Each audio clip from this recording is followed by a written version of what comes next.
So what I ended up doing is an art gallery actually put it up for sale, and I believe a museum purchased it so that they could do the restoration. So I think I got like $2,000 or something like that for it. But again, it wasn't for the money. It was more of making sure it would get in the hands of someone who could restore it and take care of it, because if it literally stayed in my apartment, it probably wouldn't even be in existence to today. You know, it would have deteriorated, because, you know, you need the proper conditions, you know, to kind of protect pieces. So let me see.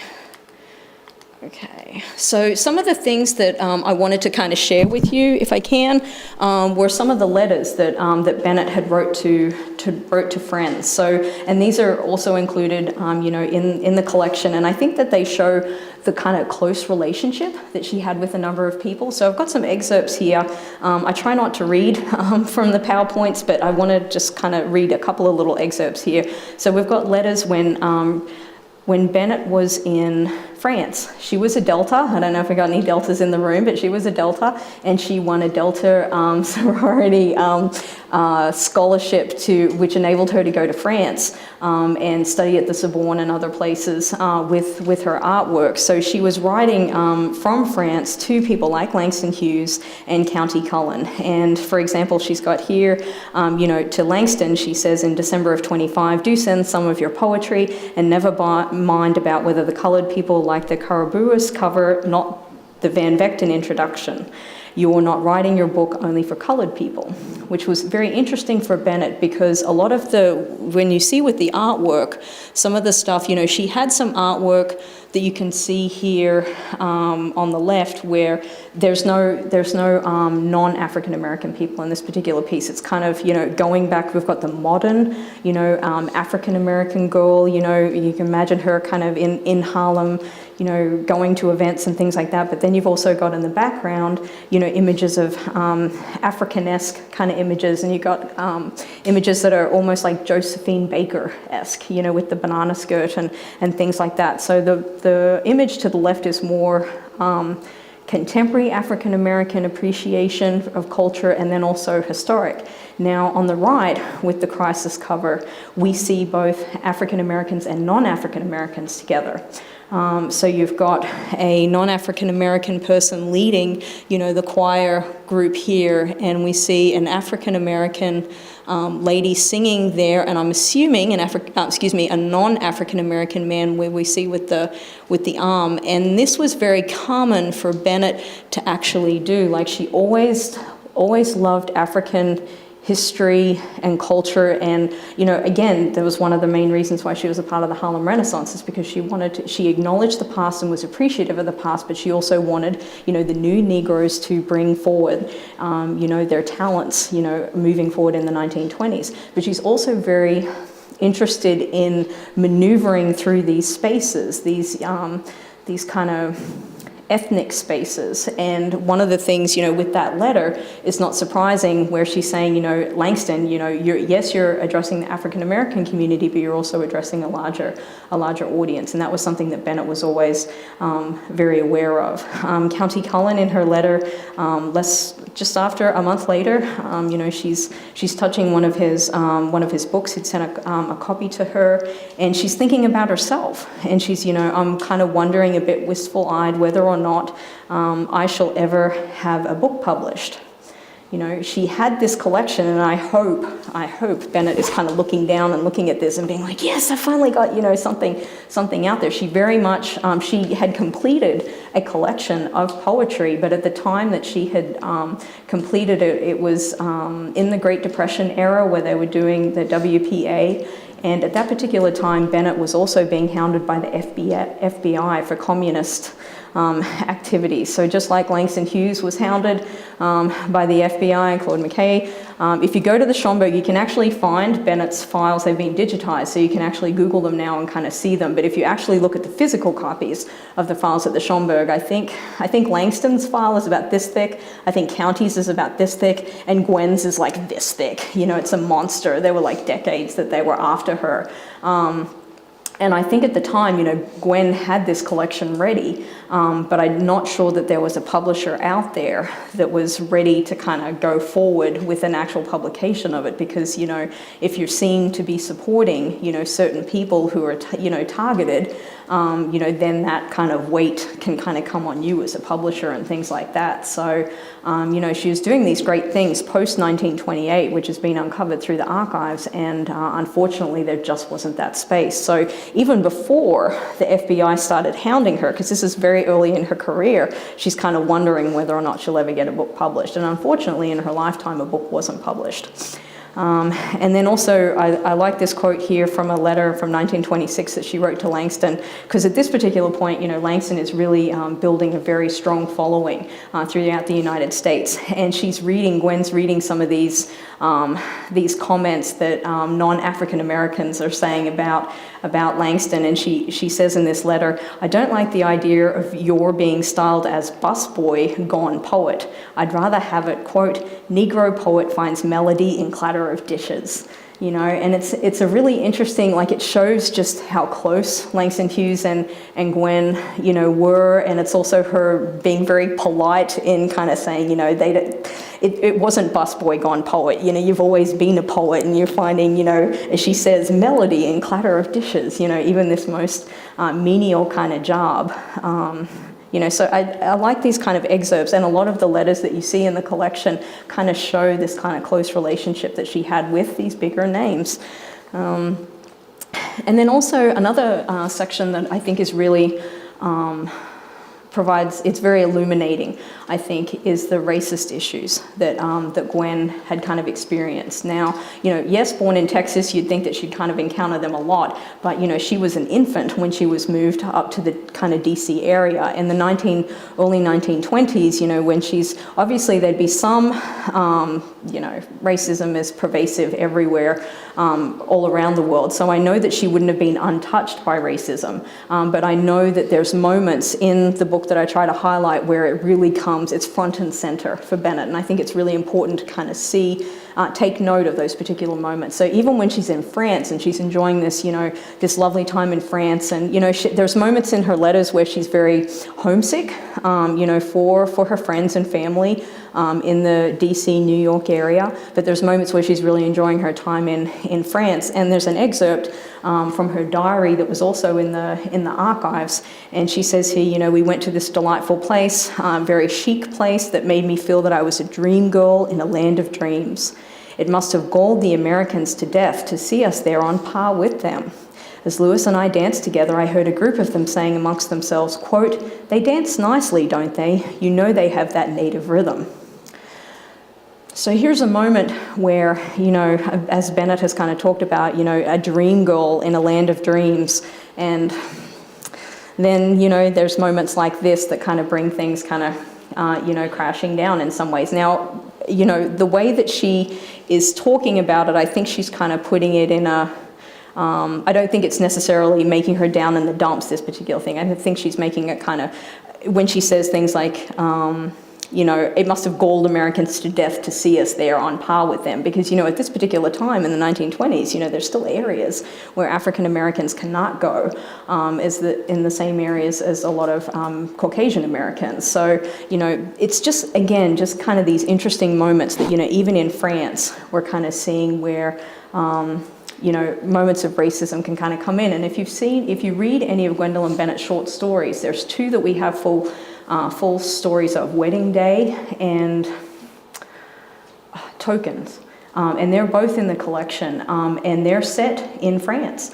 And there's definite overt racist themes that are in there. And I think this kind of, this diary entry is further evidence that in addition to the short stories and some of the poetry that she's writing at this time period, she's thinking about her space as an African-American woman, remembering about it in America, and these characters in these, particularly Wedding Day, is an African-American soldier who is over in France, and him kind of negotiating or trying to negotiate a very troubling space in France. I highly recommend that you take a look at it, and some of those might actually be available on the web too, from my students who may not be able to get a book right away. So, you know, she's doing, chronologically speaking, you know, she's in France, she's got the Delta Scholarship, she comes back to the United States of America, and Fire is one of the publications that she's a part of. How many of you, by a show of hands, have actually familiar or heard of the magazine Fire? Okay. Oh, just a couple. Okay, so yeah, so you know, Fire, if you haven't seen a copy of it yet, I'm sure in the archives here we may not have an original copy, but you'd probably have one of the reproductions of Fire. Amazing text that came out with a number of editors, including Langston Hughes, but Zora Neale Hurston. I'm just trying to think of all the people. Amazing group of people. Gwendolyn Bennett was also a co-editor of Fire. Now, ironically, and those of you who know Fire, please indulge me for a second while I share this with the students who aren't familiar with it. But you know, it's supposed to be this journal like Crisis or Opportunity that's, you know, publishing new Negroes and really pushing the envelope with kind of the subjects that are kind of discussed. Cordelia the Crude is one of the short stories about a prostitute. Zora Neale Hurston has, I think, Sweat is in this one. Bennett publishes Wedding Day, where it's the African-American soldier who's over in France is going to marry a white prostitute. These are kind of texts that, you know, a lot of people would be scratching their head. I imagine, and I know that I've seen documents, you know, W.E.B. Du Bois would be scratching his head like, what am I reading here? You know, I wrote The Souls of Black Folk, you know, only a couple of decades before, and now I'm reading about Cordelia the Crude and prostitutes. And, you know, so it was supposed to be a monthly journal that was going to, or quarterly, they hadn't really figured out the logistics yet. And unfortunately, they published a number of the editions, and it was a fire. It was actually a literal fire that burnt down the repository of magazines that they had. And all the co-editors had kind of chipped in with at least $50 each. You know, Gwen had put $50 each in, Zora had put $50 in, and you know, they were just like, we can't fund, you know, a whole new printing again. So if you actually happen to find a first edition of Fire, I don't know if you could probably pay off a full semester or a full year of tuition at Howard if you found one of those. So you might want to keep an eye out for them. But amazing publication that really pushed the envelope. And I remember one of the reviewers was like, I just finished reading a copy of Fire and I put it in the rightful place. I threw it into the literal fire that he had burning, you know, a fireplace. He's like, I read it, I consider it filth, and I threw it in the fire. So amazing text that really kind of showed what a lot of these really dynamic people that we consider as real major figures of the Harlem Renaissance really pushing the envelope because they were the editors. You know, they didn't have someone else, you know, kind of overseeing the texts that were published. So again, I'd mentioned earlier, Howard University, her father got a law degree here. She was an art professor here at Howard University in the 1920s, and she loved being at Howard. There's a couple of, in the Schomburg, we've got a couple of letters with the Howard letterhead, you know, where she's writing to people like W.E.B. Du Bois and people like that, which is such a treasure. And I think she would have continued her entire career possibly at Howard, but it was very controversial for her to be dating a student, even though he was a medical student and she was an art teacher. Still kind of taboo. So she was asked to resign from her position as an art teacher, which she did. And her husband ended up finishing his degree, and then he moved down to Eustis, Florida, and started his own practice. And eventually, you know, Bennett went to, let's see, I'm just trying to think. She went to, Pennsylvania. Excuse me for 1 second. She was trying to get some money together because, you know, she went from a full-time job where she didn't think she was going to, where she didn't think money would be an issue, and all of a sudden she's like, you need to leave, you know, you need to leave our institution.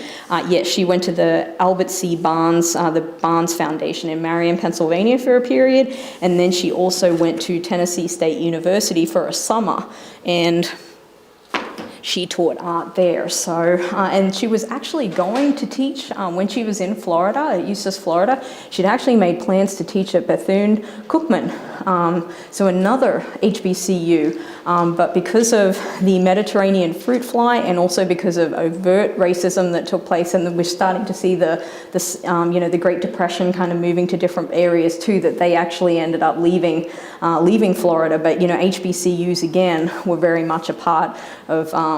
I don't know if she ever really thought of herself teaching at a PWI. It didn't seem to be anything kind of in her DNA that she was interested in. She was very much interested in, educating African Americans, and even later on in life, where she worked with the Arts Guild in Harlem and stuff like that. She had the the School for Democracy, where she was a leader in that organization, very much being a part of the African American community. So I wanted to kind of give a shout out to Howard and Tennessee. And I use this PowerPoint at other places too, and I want to reinforce to the other places that I go to. I'm going to be at Hofstra University on, what's today, Tuesday, Thursday, and emphasizing, because she lived in Long Island for a period, but, just saying, like she was committed to Howard, she was committed to Tennessee State University, and again, she was going to teach at Bethune-Cookman, but it just didn't work out for her. So how am I going on time here? Do I want to just continue with a little bit of biography and then go into the Q&A, or? Just a little bit more, maybe 13 more minutes. Okay, so let me just see what I've got here. Okay, so yeah, so I won't go into as much detail with this, but she had poetry that we knew of, like in the early 1920s, like To Usward, that she read at the Civic Club dinner, and also Sonnet 2. And I won't read all of these, but Sonnet 2 was all about, some things are very dear to me, such things as flowers bathed in rain, so these like beautiful picturesque moments, these were her kind of poems that she was writing. Or then To Usward, that she read at the Civic Club dinner, and was also simultaneously published in Opportunity and Crisis, not long after the Civic Club dinner event. She talks about the legacy of African Americans and what they have done for the African American community, like people like Du Bois, Johnson, James Weldon Johnson, other people. But then she's also saying, look, if any have a song to sing that's different from the rest, so you think about, Langston Hughes, her and others, oh, let them sing before the urgency of youth's behest. So she's like, I acknowledge the past, I'm grateful for the past, but you've also got to let these younger voices that are interested in sharing their message with others, you've got to also let them have a voice as well. So those are kind of two of her very prominent themes in a lot of her work. She has a beautiful poem, To a Dark Girl, which is, I recommend that you take a look at that. That's also in the collection, but she's talking about the African American body and how beautiful it is. That beautiful space. It's just, so those are kind of themes that are prevalent in her work. And then later, I'll show you in just a moment, her poetry from the 1930s is very different. So again, 20s, the ebony flute, she's talking about, these are some of the things that are going on, let's see, County Cullen is off, doing this. Jean Toomer is off doing this. There's a literary contest that's taking place. I want to let all African Americans know about it, whether you're in, Harlem or not. You need to be applying, for this competition and sharing your stuff. And the Ebony Flute is very pro American culture, and also just, she speaks to everyone. Like, it's not like you need a PhD to read the Ebony Flute. She's like, it's kind of, some people have kind of called it like chit-chat, like a chit-chat column. And I think with the ellipses that she has in here, she'll talk about this and then there's no transition. Sometimes she'll just go into another thing and on another note and on another note. So it's kind of got that chit-chat kind of reasoning that people have kind of, labeled it that. But in my PMLA piece, I kind of talk about, you can't just dismiss it as literary chit-chat. It's actually a very important text that is communicating very important things to the readership, and she also talks about, literary communities that are popping up in DC. Georgia Douglas Johnson, her little literary soiree that she has on the Saturday Nighters, and other communities in LA and things like that. So she's letting the community know that you don't have to be in Harlem to be a part of the Renaissance, right? You can be anywhere in the country and you can still have an important voice. So Ebony Flute, I think, is really important for that. And, this was one of the examples that she talks about, by the same token that American Negroes are writing new books and publishing magazines. There's a new magazine that's been published in French, in Paris, France. And, she says, this committee announces its aim to be the preservation of the colored race to combat prejudice and to tighten the attachment of the Negro colonies to France. And that's what the editors of the magazine proclaim. And then in the final sentence she says, this is in direct line with the new race consciousness among colored people of intelligence in America. So she's like, this is what's going on in America, and it's important, this is what's going on in France, and it's equally as important, what we're doing here in America, right? So, and showing that kind of community, like letting people know what's going on, that it doesn't just have to be in the United States per se, that there's other communities around the world that are very passionate about this. So I told you about the paintwork in the 1930s. Now, thinking about racism in France, and this is another reason I think that she ended up leaving Florida. Yes, it was the Mediterranean fruit fly that wiped out a lot of the crops, and then people had no money because there were no crops. We have the Great Depression, but also her husband, even though he has the status of a doctor and has the income of a doctor, there's still overt racism. And in a lot of her letters and diary entries, she's talking about, patients, her husband's patients would go to a pharmacy and try to have a prescription filled. And, the chemist would be like, we're not going to dispense, the prescriptions of this N doctor, to patients. So, so many challenges. And this is an example of an incident that happened with the KKK in Florida. And I've got just a short excerpt here. It's published in full length in the collection. But she says here, we could see the slowly approaching procession. When they were just opposite the front door of the house, they came to a stop. Road lights were played directly upon the front of our house. They began to climb over the sides of their cars. There must have been a dozen hooded Klansmen stepping onto the little rise of ground that served as a pavement before one entered our front yard. It was just about 10 feet now from the front porch. This was the first man. The first Klansman turned, making a gesturing motion to his clumsy, sheeted arm to someone who had remained in the car. We could translate his unspoken words. This is the place. So in the...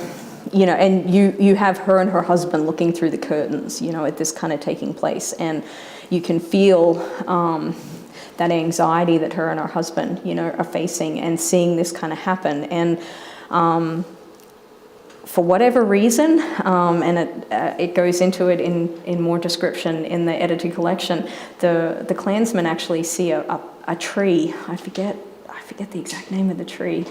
It was like a white cherry blossom or something like that, and I guess it's not usual to the South, and they actually all stopped in their Klan's gear, and one of them actually pointed over to the tree, and they all just stopped. They're about to go into her house and do unspeakable things to her and her husband, and they just all stop for a moment, and they look at the tree, and they just like complete silence, Bennett talks about, and like 2 minutes later, they compose themselves and they jump back in their car and they go off and they actually go attack someone else. So I don't know, I don't know, but it's, I just don't even know what to say about that level of racism. But thank God for that tree at that particular moment, because Bennett actually talks about there was a gentleman who was seeing, I think, a white woman, an African-American man who was seeing a white woman, and I think,